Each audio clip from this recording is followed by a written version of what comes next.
Olá a todos, eu sou o Paulo On, bem-vindos a mais um vídeo aqui no canal. E antes de mais nada, já passa aqui, se inscreva no canal, deixa aquele seu like e também acione o sininho para você ser notificado a cada novo vídeo pintando por aqui.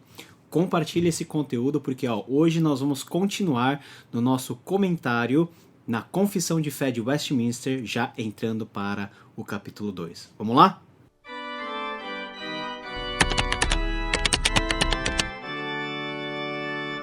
Finalmente nós entramos no capítulo 2 da Confissão de Fé de Westminster.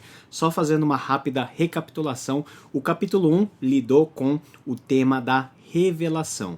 Como Deus ele se apresenta à humanidade. Nós vimos que ele faz isso de duas formas. Uma é pela revelação geral, expressa pela criação no universo, pela nossa própria constituição, enfim, por todos os elementos criados, Deus ele se manifesta a nós, mas essa manifestação é insuficiente para que possamos compreender e conhecer na medida suficiente o plano de Deus e aquilo que Deus quer da minha vida. Ou seja, os elementos criados são insuficientes para nos revelarem a dimensão de Deus que é necessário nós conhecermos para mantermos um relacionamento com Ele e para que, por meio dele, nós possamos ser salvos e ter o nosso maior problema resolvido, que afinal é o problema do pecado.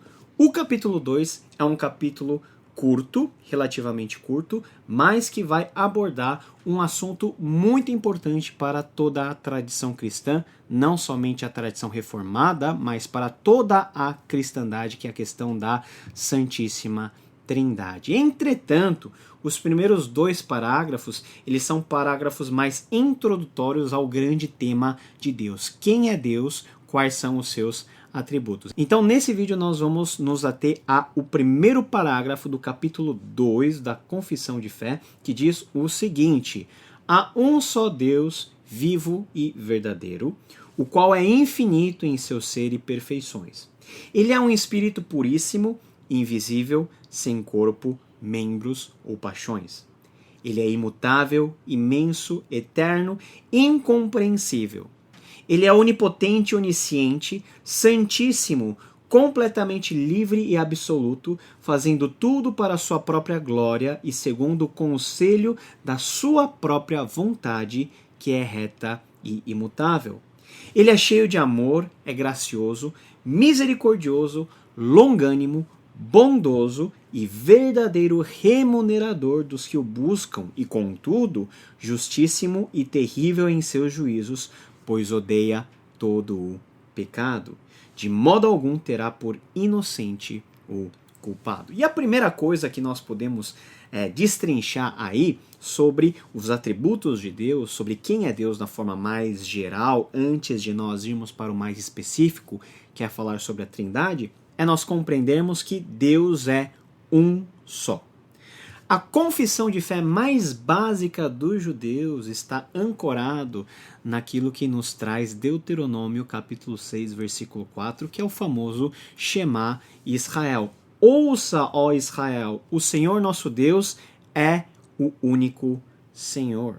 Esse conceito de monoteísmo foi uma das primeiras e mais importantes heranças que recebemos da tradição judaica, da tradição do Antigo Testamento, e era uma questão muito cara para os judeus e que faziam com que os próprios judeus fossem um povo diferente dentro de todo o seu contexto do Antigo Oriente Próximo. Se nós olharmos para o Antigo Testamento, nós vemos Israel no centro, lá, daquilo que o próprio texto chama de Terra Prometida, e as nações que estão ao redor de Israel são nações politeístas, pagãs e que têm um código de moral completamente diferente do código moral de Israel. Então, se nós tivéssemos que elencar pontos importantes do judaísmo, esses pontos seriam, em primeiro lugar, o monoteísmo, em segundo lugar, a questão da eleição e, em terceiro lugar, a questão da escatologia. Note que tudo está interrelacionado e o cabeça de tudo isso é o conceito de que Deus, o Deus revelado nas Escrituras, na Bíblia hebraica, é um Deus só. Só que tal conceito vai ser reafirmado no Novo Testamento. Por exemplo, em 1 Coríntios, versículo 8, do versículo 4 a 6, nós temos o seguinte texto: então, o que dizer quanto ao alimento oferecido a ídolos? Bem, todos nós sabemos que, na verdade, o ídolo nada vale neste mundo e que há somente um Deus. Sim, é fato que existem os que são chamados de deuses, por assim dizer, nos céus e na terra, e há pessoas que adoram muitos deuses e muitos senhores. Para nós, os cristãos, porém, há somente um Deus, o Pai, por meio de quem todas as coisas foram criadas e para quem vivemos, e há somente um Senhor, Jesus Cristo, por meio de quem todas as coisas foram criadas e por meio de quem recebemos vida. Note que no primeiro ponto desse trecho, o apóstolo Paulo fala da tendência normal daqueles que não conhecem a Deus de se apegarem a ídolos, não apenas um, mas a vários. Essa é a tendência politeísta nossa. Entretanto, o Deus revelado nas Sagradas Escrituras é um Deus único, um só Deus que criou tudo o que existe. Ele vai depois falar de Jesus Cristo como sendo o único Senhor, mas o ponto importante é: Paulo e o Novo Testamento reafirma que apenas há um só Deus, verdadeiro e digno de ser adorado. Esse Deus é diferente dos ídolos, os ídolos inanimados, mortos, os falsos deuses. E como a própria confissão vai afirmar, há um só Deus que é vivo e verdadeiro, o qual é infinito em seu ser e perfeições. Então nós estamos lidando com um Deus que está completamente e absolutamente acima de toda a nossa realidade secular, física e mundana. Esse Deus que nós cremos, ele é um, vivo, verdadeiro e perfeito em todos os seus atributos. Vamos lá para o segundo ponto que a confissão nos ajuda a entender sobre os aspectos aí dos atributos de Deus, que é a questão de Deus ser espírito. A confissão vai continuar dizendo o seguinte: ele, ou seja, Deus, esse Deus que é um espírito puríssimo, invisível, sem corpo, membros ou paixões, é imutável, imenso, eterno, incompreensível. Então, Deus é espírito. Deus, ele está acima dos nossos aspectos materiais e visíveis. Deus, ele é invisível. E por ser espírito, e um espírito perfeito, Deus, ele é eterno. Nós estamos falando tanto da eternidade passada, quanto da eternidade futura. Deus não tem início, como vai dizer o credo niceno-constantinopolitano. Deus não foi criado em nenhum momento. Ele é, continua sendo e sempre será. E esse ensino também é reafirmado no Novo Testamento, no versículo de João 4:24, que nós conhecemos bem. Deus é espírito e é necessário que os seus adoradores o adorem em espírito e em verdade. E é esse fato de Deus ser espírito o torna totalmente distinto do mundo material e também de nós, seres humanos, que embora fomos criados à sua imagem e semelhança, a nossa ontologia, a nossa essência, ela é diferente da essência eterna e espiritual de Deus. Ainda que, considerando que nós temos uma parte espiritual, a alma e o espírito sejam aspectos imateriais da nossa existência, nós estamos ainda assim distantemente separados da realidade espiritual que Deus é. Deus é um espírito e por isso ele é um espírito perfeito, eterno, e não há possibilidade de que ele seja limitado a nenhuma condição aqui da nossa criação. Então, a confissão de fé, nesse sentido, vai elencar uma série de versículos que provam esses atributos que são incomunicáveis nesse sentido da perfeição, da eternidade. Note também que os anjos, embora eles sejam espíritos, seres espirituais, eles não participam e não compartilham da mesma essência eterna e perfeita de Deus. Os anjos foram criados, por exemplo, a partir de um certo momento, e os anjos estão debaixo da autoridade, subjugados à autoridade de Deus. Então, quando nós afirmamos que Deus é espírito, nós estamos afirmando que ele está eternamente distante dos seres que foram criados. Ele é o totalmente distinto, ou totalmente outro, por ele ser, além de espírito, perfeito, eterno e imutável. Em terceiro lugar, a confissão de fé diz que Deus é onipotente, onisciente, santíssimo, completamente livre e absoluto, fazendo tudo para a sua própria glória e segundo o conselho da sua própria vontade, que é sempre reta, é imutável. Também note que nesse aspecto, Deus ele se distingue de nós no seu poder, na sua autoridade, na sua soberania e também na sua sabedoria. Deus, ele é o padrão máximo e perfeito de todas as coisas. Nós temos comunicado a nós apenas alguns aspectos e em medidas muito restritas. Por exemplo, Deus, ele é completamente, perfeitamente sábio. Todos os seus conselhos, toda a sua forma de pensar é reta e não há nenhuma sombra de variação. Enquanto nós, embora tenhamos a sabedoria, e a Bíblia pede que nós peçamos a Deus sabedoria, essa sabedoria humana ela é limitada. Ela emula, ela reflete em alguma medida a sabedoria plena de Deus, mas nunca teremos essa sabedoria dentro de nós. Então, veja que há uma preocupação dos comentadores, há uma preocupação da confissão de fé em mostrar um Deus totalmente grandioso e soberano que se distingue de nós nos seus atributos e na sua própria essência. Entretanto, e essa é a pitada de graça que nós temos aqui nesse texto, no primeiro parágrafo, esse Deus que é o totalmente distinto, o totalmente outro, que se distingue da sua própria criação em termos de eternidade, em termos de poder, em termos de sabedoria, em termos de santidade, porque Deus, ele não peca e não faz o mal, esse Deus se relaciona com os seres humanos. Por isso que a confissão de fé vai dizer que ele é cheio de amor, que ele é gracioso, que ele é misericordioso, que é longânimo, ele é muito bondoso e verdadeiro remunerador daqueles que o buscam. Deus criou o ser humano, toda a criação, para a sua própria glória.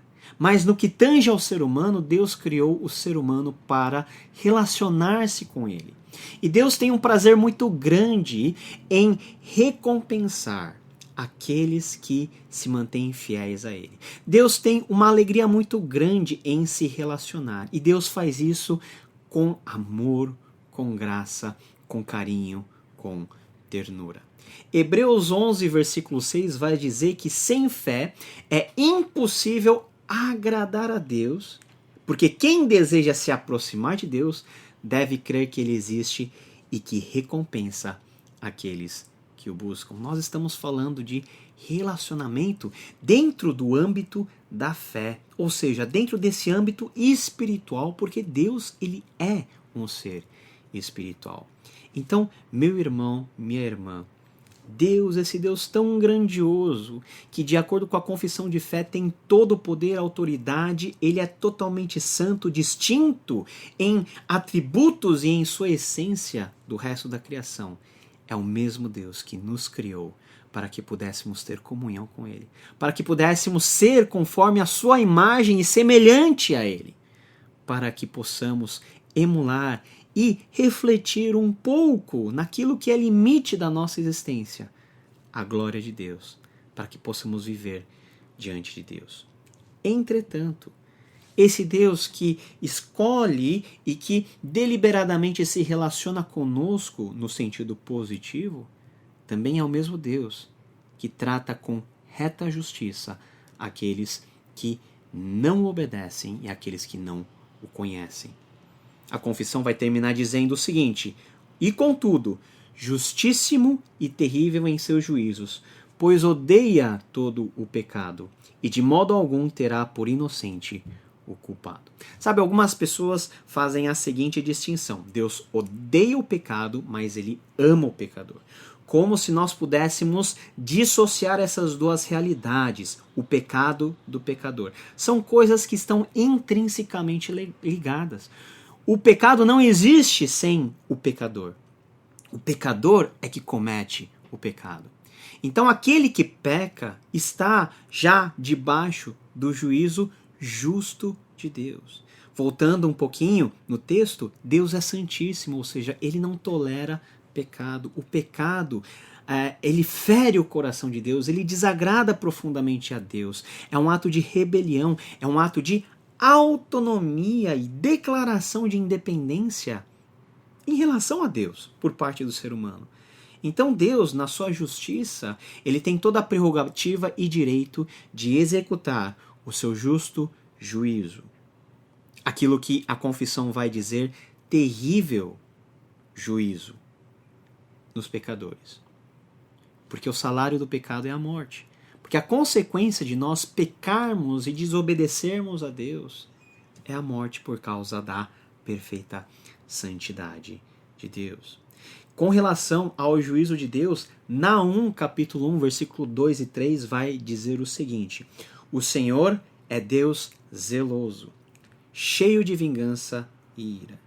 Note que vingança e ira aqui nesse contexto é uma vingança e ira diferente da vingança e ira enviesada para o mal do ser humano. É uma vingança e ira pautado na santidade de Deus em relação e em reação ao pecado. Então, continuando, vinga-se de todos que a ele se opõem e reserva sua fúria para seus inimigos. O Senhor é lento para se irar, mas tem grande poder e nunca deixa de castigar o culpado. Demonstra o seu poder no vendaval e na tempestade. As nuvens são poeira debaixo dos seus pés. Diante da grandeza de Deus, diante da realidade, da majestade de Deus, da soberania, da santidade, da pureza desse Deus verdadeiro, único e vivo, nós podemos ter dois tipos de atitude. Nos relacionarmos com Ele na perspectiva da aliança que Ele estabeleceu com o seu povo, ou nos recusarmos a colocarmos Deus no centro e termos um relacionamento com Ele. Há aqueles que se relacionam com Deus em obediência, Deus tem reservado recompensa. Entretanto, há aqueles que se recusam a se relacionar com Deus por meio da obediência, por meio da fé, por meio do Evangelho de nosso Senhor Jesus Cristo. A esses já está decretada a condenação. É o que o apóstolo João vai declarar. Aqueles que não creem já estão condenados.